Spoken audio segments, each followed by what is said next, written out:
Ladies and gentlemen, picture this.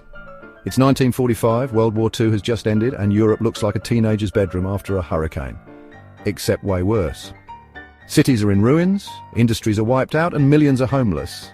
And just when things couldn't get worse, Mother Nature decided to throw in a brutal winter in 1946 to 47. Because, why not? Meanwhile, across the Atlantic, the United States was sitting pretty with booming economy. But there was a problem. Who was going to buy all the American-made goods? Enter Uncle Sam with a twinkle in his eye. Let's rebuild Europe. Officially called the European Recovery Program, the Marshall Plan was actually the brainchild of American policymakers like William Clayton and George Kennan. It kicked off in July 1947 and lasted 4 fiscal years, during which the US showered Western Europe with a whopping $13.15 billion in aid, about $1.45 trillion today.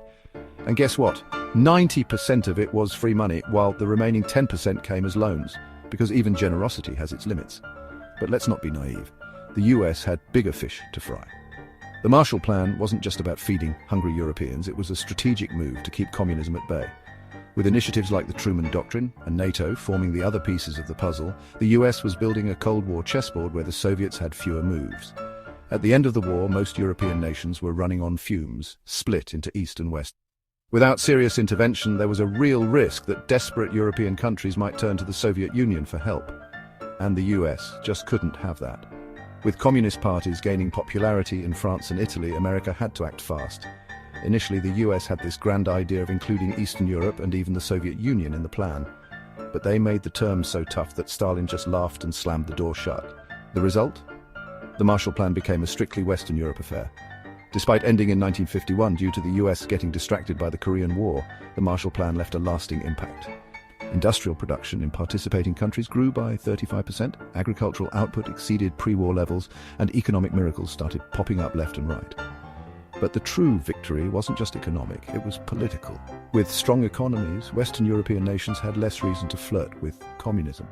Plus, let's not forget the cherry on top, a unified Western European market, which meant, drum roll, more customers for American goods.